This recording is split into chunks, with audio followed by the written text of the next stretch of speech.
జ్ఞానవాపి మసీదులో పూజలు మొదలయ్యాయి. తెల్లవారుజామున 2 గంటల నుంచే ఘనంగా పూజలు చేస్తున్నారు. జిల్లా అధికార యంత్రాంగం తొలి పూజ చేసింది. పూజల తర్వాత ఉదయం మంగళహారతులు కూడా ఇచ్చారు. దీంతో జ్ఞానవాపి మసీదు దగ్గర ఉదయం నుంచే భక్తుల హడావుడి కనిపిస్తోంది.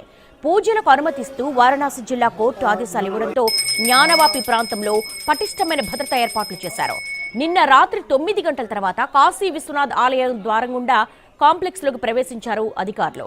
అక్కడి బ్యారికేడ్లను తొలగించారు. ఆ తర్వాత పరిసరాలను శుభ్రం చేయించారు. తెల్లవారుజామున 2 గంటల సమయంలో గణేష్ లక్ష్మీ పూజ చేశారు. ఆ తర్వాత నంది మహారాజ్ ఎదుట పూజలు చేశారు. ఆ తర్వాత మంగళహారతి ఇచ్చారు.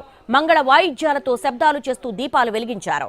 పూజా కార్యక్రమాలు పూర్తయ్యాక సుమారు 3 గంటలకు జ్ఞానవాపి కాంప్లెక్స్ నుంచి బయటకొచ్చారు. జిల్లా కోర్టు ఆదేశాలతో పూజలు నిర్వహించామని జిల్లా అధికారి తెలిపారు. తొలి పూజ తర్వాత భక్తులు పెద్ద ఎత్తున తరలివచ్చి బాబా విశ్వనాథుడిని దర్శించుకుంటున్నారు, పూజలు చేస్తున్నారు.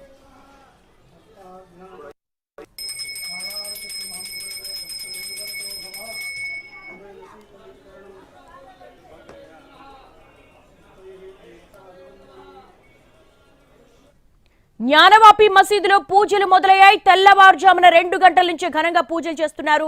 దీనికి సంబంధించి మోర్ డీటెయిల్స్ మా ప్రతినిధి రాజుని అడిగి తెలుసుకుందాం. రాజు, దాదాపు 3 దశాబ్దాల తర్వాత పూజలు నిర్వహిస్తూ ఉన్నారు. అక్కడ పరిస్థితి ఏ విధంగా ఉంది? భక్తుల యొక్క రియాక్షన్ ఏంటి? ఎస్ దేవి, వాస్తవానికి జ్ఞానవాపి మసీదులో ఉన్నటువంటి హిందూ దేవాలయానికి పూజలు చేస్తాము, దానికోసం అనుమతి కావాలంటూ ఈ మధ్య కాలంలో మహిళలు కొంతమంది కోర్టులో కేసు వేశారు. సో ఫైనల్గా కోర్టు, జిల్లా కోర్టు, ఆ తర్వాత హైకోర్టు, మరోపక్క సుప్రీంకోర్టు, ఈ 3 కోర్టుల్లో కూడా ప్రస్తుతం ఆ కేసు కొనసాగుతూనే ఉంది. అయితే ఎప్పుడైతే జిల్లా కోర్టులో నిన్న ఇచ్చినటువంటి ఆదేశాలు, అక్కడ జ్ఞానవాపి మసీదు సెల్లార్లో ఉన్నటువంటి హిందూ దేవాలయంలో పూజలకు అనుమతిస్తున్నాం, పూజలు చేసుకోవాలి. అయితే ఇదంతా కూడా కాశీ విశ్వనాథ్ ట్రస్ట్ ఏదైతే ఉందో ఆ ట్రస్ట్ ఆధ్వర్యంలోనే కొనసాగుతాయని చెప్పి కూడా స్పష్టం చేసింది కోర్టు. సో దానికి అనుగుణంగా మొత్తానికి 3 దశాబ్దాల తర్వాత జ్ఞానవాపి మసీద్ వద్ద ఉన్నటువంటి హిందూ దేవాలయంలో పూజలు జరిగాయి. సో నిన్న అర్ధరాత్రి నుంచే తొలి పూజలు ప్రారంభమయ్యి చెప్తున్నారు. సో దానికి సంబంధించి ఇప్పటికే పెద్ద ఎత్తున భక్తులు తరలి వస్తున్నారు. వాస్తవానికి ఆ కాశీ అనగానే పెద్ద ఎత్తున భక్తులు కాశీ విశ్వనాథుడిని దర్శించుకునేందుకు వస్తూనే ఉంటారు.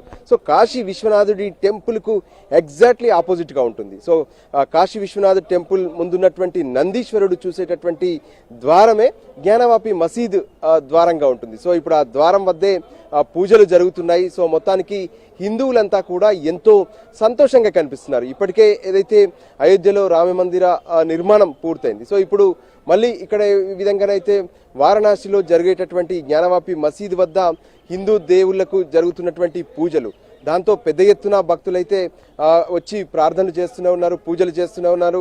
ప్రత్యేకంగా ఏ విధంగానైతే రెగ్యులర్గా అంటే ఒక దేవాలయంలో ఎటువంటి పూజలు ఉంటాయి అంటే తొలి పూజ ఉంటుంది, ఆ తర్వాత మంగళ పూజ ఉంటుంది, ఆ తర్వాత హారతులు ఉంటాయి, సాయంత్రానికి మళ్ళీ సంధ్యాహారతి ఉంటుంది, తర్వాత శయనహారతి ఉంటుంది.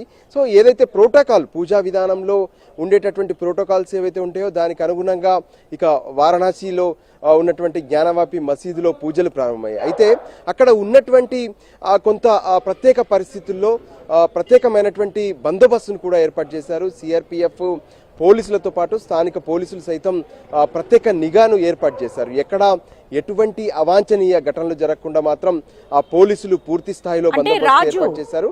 అంతేకాదు సోషల్ మీడియాలో కానీ లేదంటే నేరుగా ఏవైనా రూమర్లు క్రియేట్ చేస్తే మాత్రం ఖచ్చితంగా శిక్షలు తప్పవని చెప్పి కూడా ఇప్పటికే హెచ్చరించారు. దానికి అనుగుణంగానే ప్రస్తుతం పూజలైతే ఎటువంటి ఇబ్బందులు లేకుండా ప్రశాంత వాతావరణంలో కొనసాగుతున్నాయి. అయితే అక్కడ ఉన్నటువంటి ప్రత్యేక పరిస్థితుల్లో ఎప్పటికప్పుడు మానిటరింగ్ చేయాలని చెప్పి కూడా జిల్లా యంత్రాంగానికి కోర్టు ఆదేశాలు జారీ చేసింది.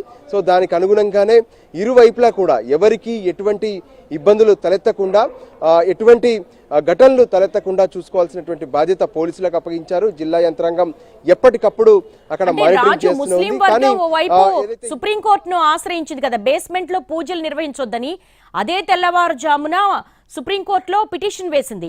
మరోవైపు ఇటు కెవెట్ పిటిషన్ దాఖలు చేయడానికి కూడా సిద్ధమైనట్టుగా తెలుస్తోంది హిందూ వర్గాలు. ఏం జరగబోతోంది అసలు?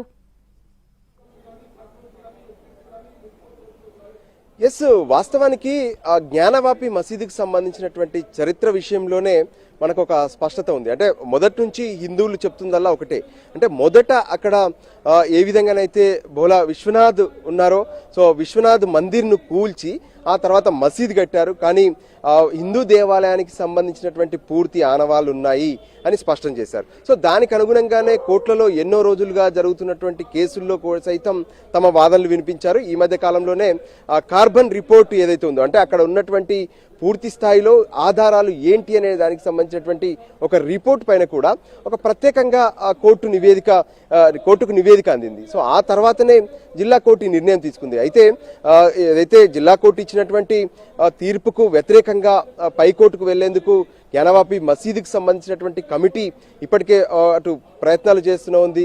మరోపక్క దాన్ని ఎదుర్కొనేందుకు సైతం హిందువులకు సంబంధించినటువంటి లాయర్లు సైతం ఇప్పటికే సిద్ధమవుతున్నారు. సో ప్రస్తుతానికైతే పూజలు కొనసాగుతున్నాయి. సో ఇతర కోర్టు నుంచి ఎటువంటి ఆర్డర్స్ రానంత వరకైతే పూజలు కొనసాగుతూనే ఉంటాయి. మరి ఇతర కోర్టుల్లో జిల్లా కోర్టు ఇచ్చినటువంటి జడ్జిమెంట్ విషయంలో ఏ విధంగా స్పందిస్తాయి, ఆ కోర్టులు ఇచ్చేటటువంటి ఆర్డర్స్ ఎలా ఉంటాయి అనేది కూడా చాలా కీలకంగా మారే అవకాశం కనిపిస్తుంది. సో ప్రస్తుతానికి మాత్రం జ్ఞానవాపి మసీద్ వద్ద ఏ విధంగానైతే హిందూ దేవాలయం అని చెప్పారో అక్కడ రాత్రి 12 గంటలకే ప్రత్యేకంగా దేవుళ్లను ప్రతిష్ఠించడమే కాకుండా దాదాపు 3 గంటల పాటు తొలి పూజ జరిగింది. సో ఇక ఆ తర్వాత రెగ్యులర్ గా జరిగేటటువంటి హారతి కార్యక్రమాలు, ఆ తర్వాత రెగ్యులర్ గా ఉండేటటువంటి పూజలన్నీ కూడా కొనసాగనున్నాయి.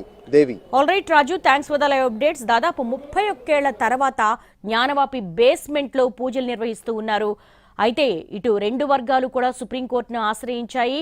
మరి ఏం జరగబోతోంది? సుప్రీంకోర్టుకు సంబంధించి కూడా అక్కడ ఉన్నటువంటి అలహాబాద్ కోర్టుకు వెళ్లవలసిందిగా జస్టిస్ చంద్రచూడ్ కూడా సూచించినట్టుగా తెలుస్తోంది. మసీదు బేస్మెంట్లో విగ్రహాలకు తొలి పూజలు నిర్వహించారు. తెల్లవారుజామున 2 గంటల నుంచే ప్రత్యేక పూజలైతే నిర్వహించారు. అత్యంత పగడ్బందీగా సిఆర్పిఎఫ్ భద్రతా దళాలు అక్కడ మోహరించి ఉన్న ఎలాంటి సంఘటనలు కూడా జరగకుండా చాలా సున్నితమైన అంశం కాబట్టి దీన్ని హ్యాండిల్ చేయడం కోసం సిఆర్పిఎఫ్ దళాలు కూడా అత్యంత కట్టుదిట్టమైన భద్రత ఏర్పాట్లు చేశారు. దాదాపు 3 దశాబ్దాల తర్వాత జ్ఞానవాపి మసీదు లోపల విగ్రహాలు సంబంధించి పూజలు నిర్వహించారు. పూజలకు సంబంధించి కూడా కొన్ని ప్రోటోకాల్స్ ఉంటాయి. అవన్నీ కూడా అర్ధరాత్రి 12 గంటల నుంచే ప్రారంభమయ్యాయి. ఉదయం మంగళ హారతులు ఇచ్చారు అర్చకులు. नहीं बुलाया है, ये तो जिसको कहते हैं स्वतः संज्ञान, ये देखकर मेरे मन में स्वतः आया कि वहाँ जाना चाहिए, देखना चाहिए। और जाएंगे तो और भी प्रशासन के लोग आ जाएंगे, मिलेंगे, बात होगी। बहुत अच्छा कहूँगा, स्वागत करूँगा। और जो भी न्यायालय ने निर्णय दिया है उसको बहुत बहुत बधाई और धन्यवाद। पूजन किया मुझे लगता है कि भगवान जो समझा वो आदेश किया, मगर मुस्लिम समाज इस बात से मर्माहत है कि व्यास जी क्या नाती जो शैलेंद्र पाठक ने जिला जज की अदालत में मुकदमा किया, उस पर कोई ऐसी एविडेंस नहीं थी। क्या ऐसी अर्जेंसी थी कि 17 तारीख को आप जिला अधिकारी के सुपुर्दगी में देते हैं, उसके बाद में आप 31 तारीख को रिटायर हो रहे हैं और उस दिन पूजा पाठ की बात देते हैं? क्यों देते हैं? नहीं, सवाल इंसान नहीं कर रहे, हम सवाल पूछ रहे हैं, हम जानकारी चाहते हैं। जो समझा वो आदेश किया, मगर मुस्लिम समाज इस बात से मर्माहत है कि व्यास जी क्या नाती जो शैलेंद्र पाठक ने